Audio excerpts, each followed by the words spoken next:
Welcome. It is Verdict with Senator Ted Cruz, Ben Ferguson with you. Usually I'm the one that's out of town far, far away. Tonight, as we do this show, you're in another country, Senator, and you're on a codel through Latin America. Well, that's exactly right. As you and I are talking, it is late Tuesday night, and I am in El Salvador. I've spent the entire day in El Salvador meeting with senior government officials, meeting with the president of El Salvador. I'm going to walk you through exactly what I heard, what I saw, what is happening on the ground. We're also going to talk about your and my favorite Maryland man, the MS-13 gangbanger, who the Democrats have decided to make the poster child for their entire party, and he has once again been arrested by ICE and is facing deportation. We're going to lay out the facts of what's happening there. And finally, Cracker Barrel. Cracker Barrel, after deciding they hate their customers, after deciding they hate everything their company was founded upon, they utterly and completely surrendered. They threw in the cracker. They threw in the barrel.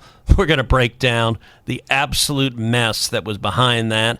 And I'll give you the punchline early. Go woke, go broke. Go woke, go broke. And the best part about this story is this controversy they were warned about a long time ago, and we've got a new timeline on it. It wasn't just over the last week and a half.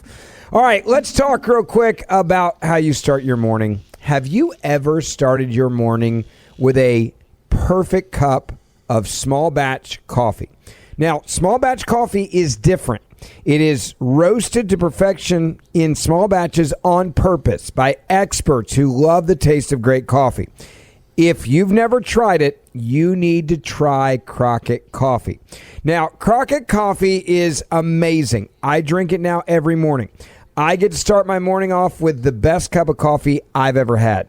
And I want to save you money to try it, because once you do, you're going to love it. You're also going to be supporting the Tunnel to Towers Foundation, because a portion of every purchase goes directly to them. Because the good people at Crockett Coffee, they also pledge to never forget. Now, Crockett Coffee was also started, a brand by two of my good friends and fellow patriots, Buck Sexton and Clay Travis. And this is a company that will never sell out. They'll never sell out on quality either. Now, there's dark roast, there's mild roast, there's light roast, there's a decaf version, and there's even the mushroom organic blend. You choose what you like to try first. And like I said, you're also getting to support Tunnel to Towers with every cup you brew. So save money right now. All right, here's how you do it. Go online to crockettcoffee.com. Use my name, Ben. You're going to get 20% off your first order. That's crockettcoffee.com. My name, Ben, is your promo code. You're going to get 20% off. And you're going to get to try that small batch and the best coffee you've ever had. crockettcoffee.com. Use my name, Ben. Get 20% off. You're going to love it. You'll be addicted just like I am. And you'll get to start your day off with way better coffee than what you're drinking right now. All right, so Senator, let's talk about why you are where you are right now in El Salvador. Explain quickly what a codel is, what it means, and then why you chose to do this in Latin America. Well, a codel is very simple. That is an abbreviation for congressional delegation, and that is official travel as part of your job serving in Congress, or in my case, serving in the Senate. And I've done a number of codels to different parts of the world. You do it because you need to go and meet with foreign leaders. You need to understand the challenges in different countries as they impact the United States. And so I am right now this week on a codel throughout Latin America. And it started today in El Salvador. And the reason I started in El Salvador is because it's a country that is impacting the United States profoundly. It is impacting the United States because in the last several years, particularly in the Biden administration, we saw a massive influx of illegal immigration from El Salvador that impacted Texas and the whole country. And then we've seen El Salvador turn itself around. President Bukele, the president here, who was elected with overwhelming support, reelected with massive support, the success he has had turning crime around, targeting the cartels, targeting the gangs, is extraordinary. And I spent quite a bit of time this evening with President Bukele, with his senior team. And that has made El Salvador safer, but it's also made America safer. So that's why I'm here. Now, let me tell you how a codel begins. So I started the day early this morning in Houston, in my home. I got up, went to the airport, and I flew down to El Salvador. I got off the plane. and I have a team from my office who's with me, of my national security and foreign policy team.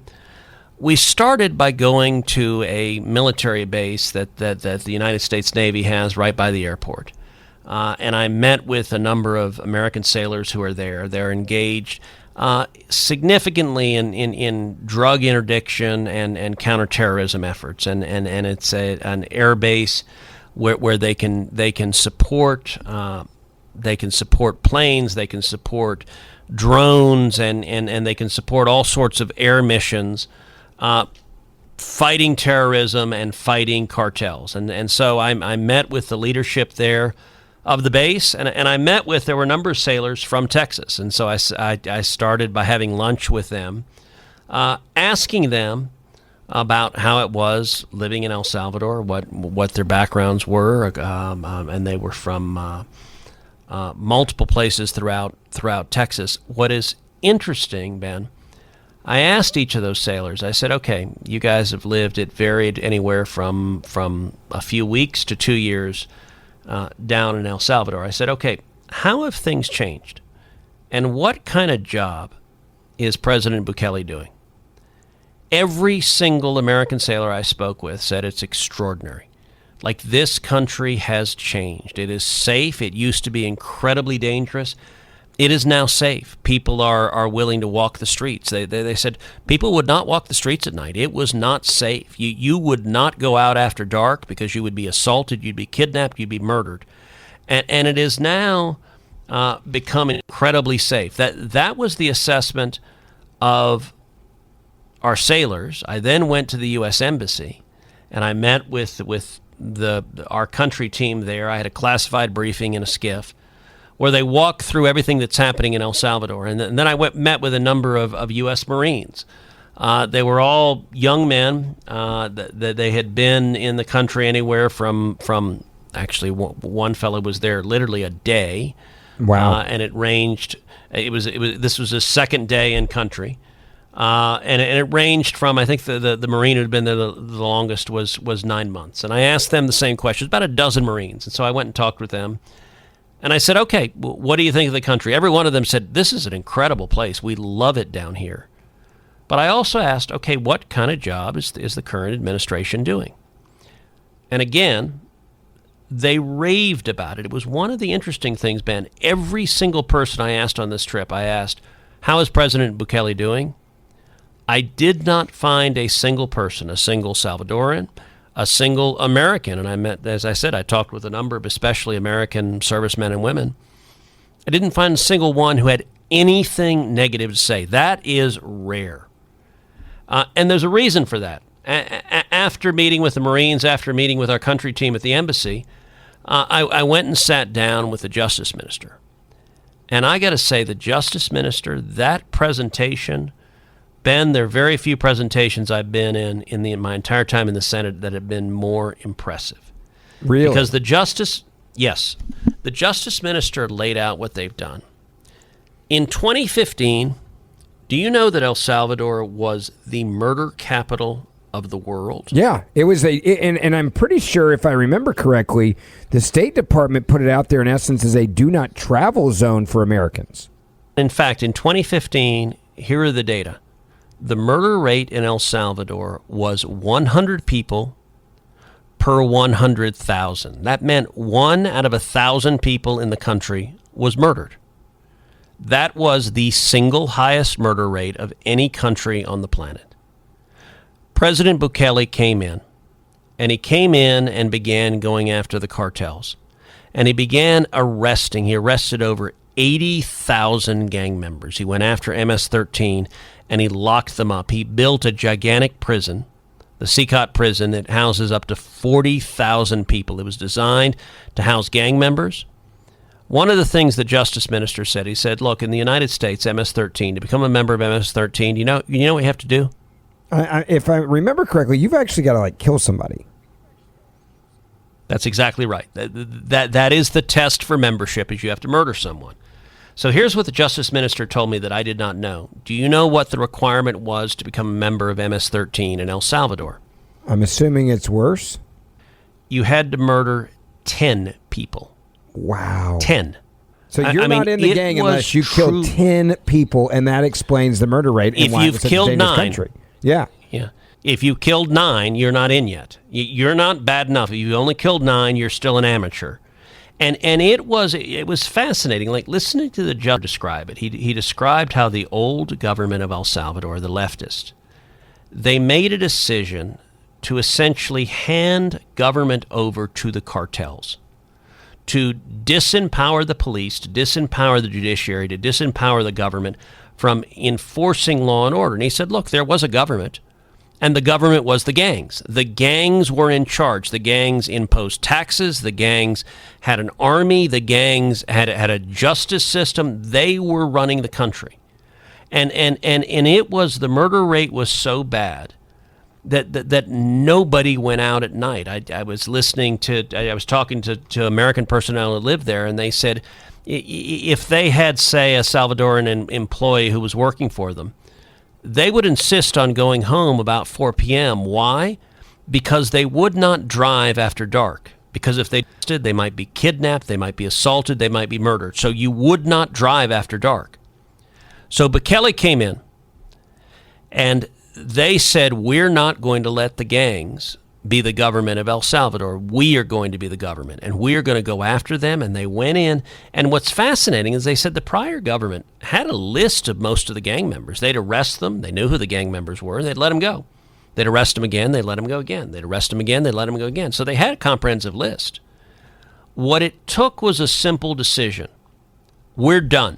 We are not letting gang members wreak havoc, murder our citizens, cause terror throughout the country. And so they went and began arresting gang members. They began arresting gang leaders and putting them in jail, taking them off the street. Now, here is what is amazing, Ben. The murder rate went from the worst murder rate on planet Earth to becoming one of the safest countries in the world. It went from 100 murders per 100,000 people to last year in 2024, it was 1.9 murders per 100,000 people. It was a 98% decrease in murders. It is stunning. Yeah. And that's why President Bukele got reelected with over 80% of the vote, because when you take people from a Mad Max in Thunderdome dystopian hellscape where you're terrified to be out at night, you do not leave your house because you and your family are risking death, to a place where this evening I was in the capital city and people were walking on the streets and they're safe and they're not afraid.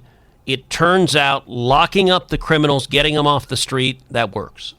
All of you know that I am a pro-Second Amendment guy. I've shared on numerous occasions how carrying my firearm saved my life from a gang-related attack. But for those of you out there with family members who may not be comfortable having a gun, by their side, you still want them to be able to protect themselves and others in times of danger. And that's where the BurnA launcher comes in. BurnA is a handheld pistol that fires both kinetic rounds and chemical irritants to separate you from an attacker. And I'm here with Josh Sherrard from BurnA to share the true story of how an avid hiker used his BurnA to stop an attacking mountain lion. Josh, tell us what happened. Yeah, Jason is an avid hiker, decided to take his family out on a hike that he's done several times. Super easy hike, but super fun. All armed with his BurnA, this is one of those things where he didn't expect to see anything, and then all of a sudden on this hike, this mountain lion appears out of nowhere. Of course, he sends his family on down the trail, watches the lion for a few minutes, realizes it's not going away, so uses his BurnA, fires a few rounds to scare it off, continues down the trail, but unfortunately, this mountain lion appears again, at which point he realized he was going to have to up his aggression with that BurnA. Fires 4 rounds, was able to strike the mountain lion all 4 times in chest and torso, at which point that mountain lion tears off, never to be seen again. These guys make it down the trail, back to their car and back to home safely. Fortunately, this is all it took to make sure and get this family back home safe off a hike that could have taken an obvious turn for the worst. And I'm going to guess that BurnA has been used to stop other types of animal attacks as well. Absolutely. We get stories all the time of users with whether it be dogs or other wildlife. We even have an ecological park whose security carries BurnA for bears out in the Smoky Mountains out there. That's been effective there as well. So once again, not just a tool for people, but very effective against animals as well. It's really incredible. If you want to get more information on how you and your family member can protect themselves with the BurnA launcher, go to BurnA.com. That's BYRNA.com. Again, BYRNA.com, BurnA.com. You know, this also reminds me so much of the conversation that I think we're trying to have right now in this country in so many of these dangerous cities. It just takes the willpower and the leadership, whether it's New York, whether it's Memphis or Detroit or St. Louis or New Orleans, Baltimore, the list goes on, California, San Francisco, right, and LA, those types of areas where we've seen the criminals take over. We've seen the gangs take over. We've seen cartels that have clearly got their tentacles into so many of these cities and are making countless dollars off the drug trade, the human trafficking, the sex trafficking, the child trafficking, the list goes on. It just takes somebody willing to say enough. That's what the president's doing in Washington, D.C. We're witnessing it have instant effects. It's a lot like what you're talking about right now where you are. Yeah, it is a political choice, and that's what everyone here was emphasizing. It was a choice before. We're going to allow the gangs to run this country, and we don't care if people are murdered. We're not going to do anything about it. It was a choice to end it, and it was a choice that was dramatic in terms of the effects. You know, when I was sitting with the Justice Minister, he pulled up on the computer that they have in very detailed statistics. So in 2018, right before Bukele came into office, there were across the country roughly 2,300 murders. Do you know how many murders there have been this year? How many? 50. Wow. It went from you want to talk about a legacy, by the way, of a leader? Yeah, I mean, just think about a leader like a legacy. Yeah, you're literally saving lives through this policy. And so the Justice Minister pulled up on the computer. They have all across the country. He had every single police officer in the country on this computer. You could see the cars, you could see the foot patrols. He could click on them, and you would get the names of this is Officer so-and-so in every city across the country where they were. He could actually click on them and connect with them. He could call them on their cell phone. He could video stream with them on their cell phones. He also had a record of every person that had been arrested that day. There were 4 people who were arrested today, and you could click on them, and at 4:32 p.m. I'm making that up. I don't remember the time. But, you know, one guy was arrested for theft or whatever it was. And you could click on it. You could see their arrest report. You could actually see the mugshot. I saw the mugshot of a guy who was arrested today. And he had real-time data literally all across the country. And they're developing AI systems to go and target it. And where they see crime is greater, they go and devote the resources, and they get the criminals off the street. Well, I got to say, having met with the Justice Minister, then I went to the presidential office and I met with President Bukele. And I got to say, President Bukele is one of the most impressive leaders I've ever met. He's young, he's charismatic, and his record of success is extraordinary. His country is fundamentally different. I shared with him the story that every person I had met in the country today, I asked, hey, what do you think of the president? All of them, everyone, every Salvadoran, every American said he's doing a phenomenal job. I laughed and said, you know what? I don't know of a politician in America that would be true. It's certainly not true of me. If you ask a guy on the street, there's some people who like the job I'm doing. There are other people who would tell you what a terrible, horrible human being I am. That's a little bit of the price of politics. It says something, but you know what? When you go from the worst murder capital on the planet to one of the safest countries in the world, turns out people really appreciate that. Well, and when you're living in that type of fear and hell, it's not political. It's about your family and safety. And it sounds like people are judging him based on that, not on, like, look, you interact with somebody that's conservative, they're going to love you. Liberals automatically hate you. That's like a 50-50 split right away when you wake up every morning. It would be nice, by the way, if while President Trump is doing what he's doing in D.C., if people in D.C. would look at this as a safety issue, not as a political issue, maybe they could take that away from what you're witnessing down there right now.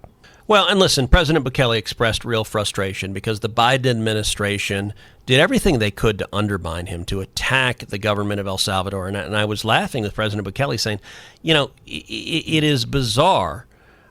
I think the policy of America ought to be that we treat our friends well, we are good friends to our friends, and we stand up to our enemies. And under Biden, the policy seemed to be that we treat our friends like crap, and we give in and show weakness and appeasement to our enemies. And I got to say, I think President Bukele, he agreed with that. The Biden administration put sanctions on government officials in El Salvador. They undermined it, they attacked it, and they did everything they could to drive El Salvador away. By the way, when they're locking up these MS-13 gang members, these leaders, they're making America safer. And yet the Biden administration undermined them. And one of the things President Bukele was very grateful about is President Trump is exactly the opposite. He and President Trump are quite close. You'll remember not too long ago, he was in D.C. in the Oval Office with President Trump. They've worked together very, very closely. And the difference, and what he was emphasizing, he said, this is a choice. It is a choice. And we talked about D.C. We actually analogized it. Look, the president in D.C. said we're going to put federal law enforcement officials on the ground. We're going to arrest murderers. We're going to arrest criminals and keep people safe. And the results have been dramatic. Violent crime has dropped significantly in D.C. because of the simple act of saying we're going to arrest violent criminals. That's a choice. I'll tell you, President Bukele brought up San Francisco. He brought up when Xi from China came to San Francisco, and he said it was amazing. Suddenly, all the homeless people and drug addicts, they removed them all from the streets. And I was laughing, and this is what you and I talked about just 2 days ago on the podcast.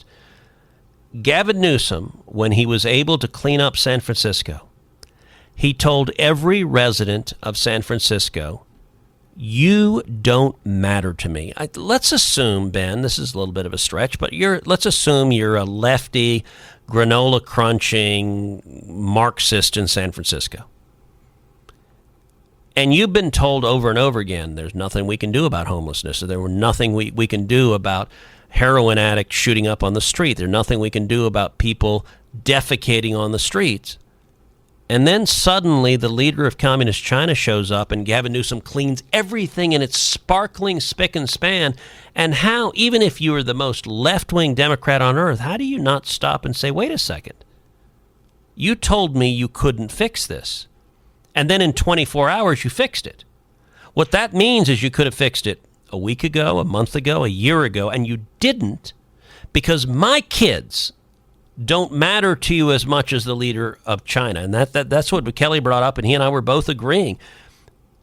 You can fix this problem if you choose to fix this problem. And I got to say, Bukele's results, and we talked about, I did a press conference this evening where, of course, the reporters were attacking Bukele because they don't like his results. And I said, listen, when you have a 98% reduction in the murder rates, the results speak for themselves. And I said, there's an analogy to President Trump in the United States where when he got sworn in, we have a 99% reduction in the rate of illegal border crossings that happened immediately.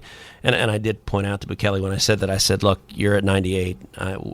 President Trump's at 99. I'm not trying to one-up you. And I said, to be fair, I said, to be fair, your stat is murder, so that's like incredibly acute. But if we're arguing between 98 and 99, that is incredible success for both our nations. This, by the way, brings me to subject number 2, and you talk about how the left is just hell-bent on crime and making sure that crime stays high. They're fighting law and order everywhere they can.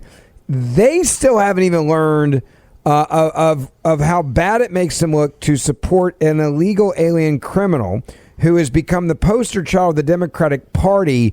And let's talk about the update to this Kamar Abrego Garcia story. Well, this is the Maryland man who the Democrats have decided is who they stand for, and he's an MS-13 gangbanger, and he was arrested. He was deported to El Salvador. He was brought back. He's been charged with human trafficking. He's also been alleged to have physically assaulted and beaten his wife.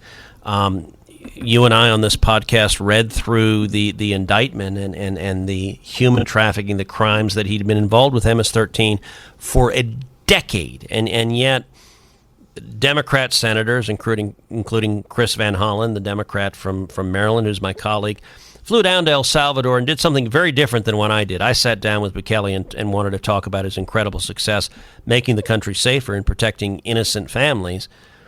Chris Van Hollen wanted to go to the prison where Abrego Garcia was and sit down and have margaritas with him and be like, "Oh, it's terrible that they're locking up gang members." And you know what Americans want? Apparently, what Van Hollen thinks Marylanders want is more illegal immigrants and more gang members. And so what happened is ICE arrested Abrego Garcia, and then they're in the process of deporting him yet again.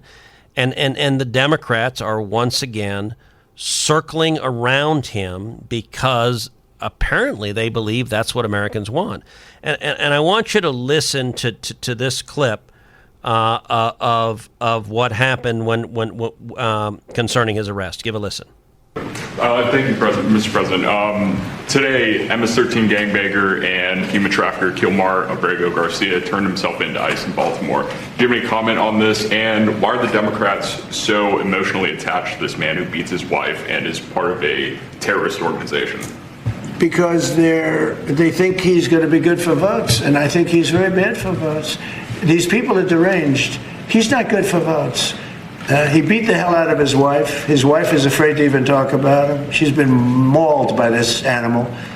And, through a system of liberal courts, he's doing things. But, no, we have that under control. And Pam has got that very much under control. Do you want to comment on it, Pam? No, we've got him under control. He will no longer terrorize our country. He's currently charged with human smuggling, including children. The guy needs to be in prison. He doesn't need to be on the streets like all these liberals want him to be.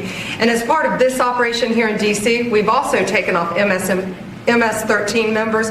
We've taken, I think just last night, we got a TDA guy off our streets right here, right around from where we all work. Another TDA member gone because of this project. So we're going to keep America safe from all of these foreign terrorist organizations, including Abrego Garcia. You know, one of the funniest things, Pam Bondi, when she's talking about it, she said, in D.C. we got an MS, and she starts to say MSNBC, and then she's like, an MS-13. Yeah. And like an MSNBC reporter or an MSNBC commentator off the street who, to be honest, there may not be a massive difference because on MSNBC, what are they doing? They're defending MS-13. But I just thought that was a really amusing Freudian slip. Yeah, no, you can't make it up. It's one of those that makes me laugh. You look at this story, and I got to say, I really like our chances right now going into a midterm. If Democrats cannot get it together, even their national, convention, whatever the hell you call it, they're obsessed over words and language. They're obsessed with defending criminals and illegal alien criminals. Like, they're learning nothing, and they're certainly not listening to the American people and what they're saying either, which is the most important thing.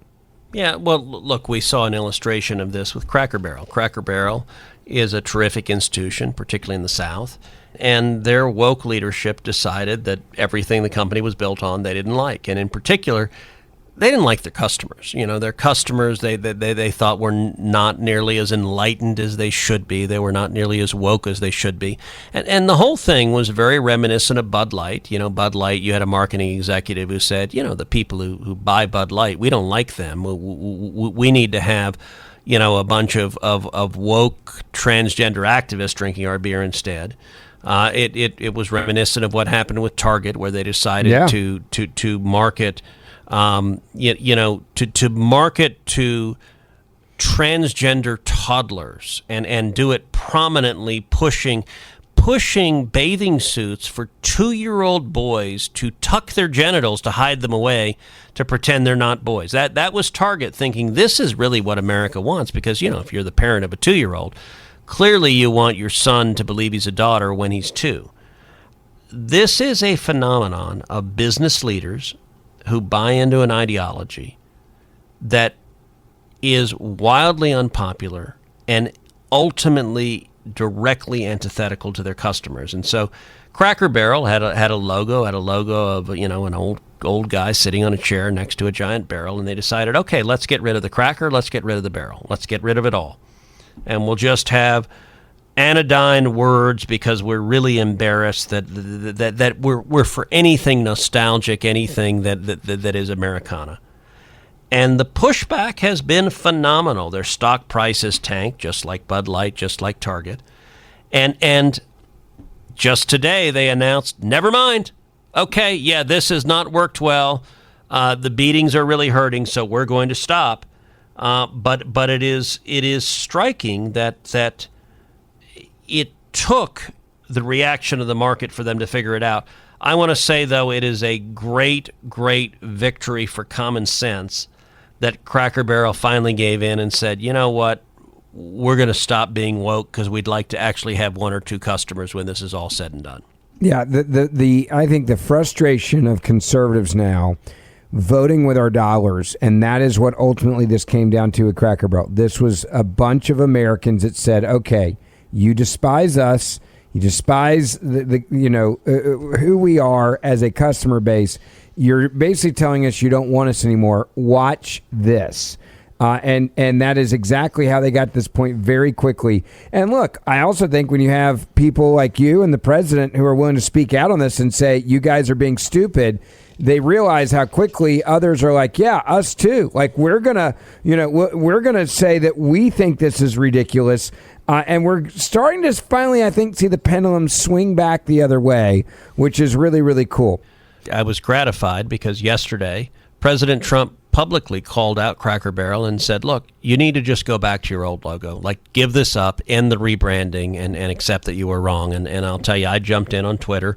I retweeted him. I said, this is absolutely right. And the two of us were very vocal saying, go back to where you were. And 24 hours later, they did so. That was gratifying. It's not always that people listen. They listen to common sense.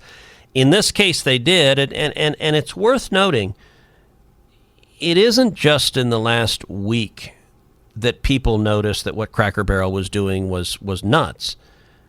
Almost a year ago, November of last year, a big investor in Cracker Barrel, a guy named Sardar Biglari, he owns approximately 5% of the restaurant chain stock.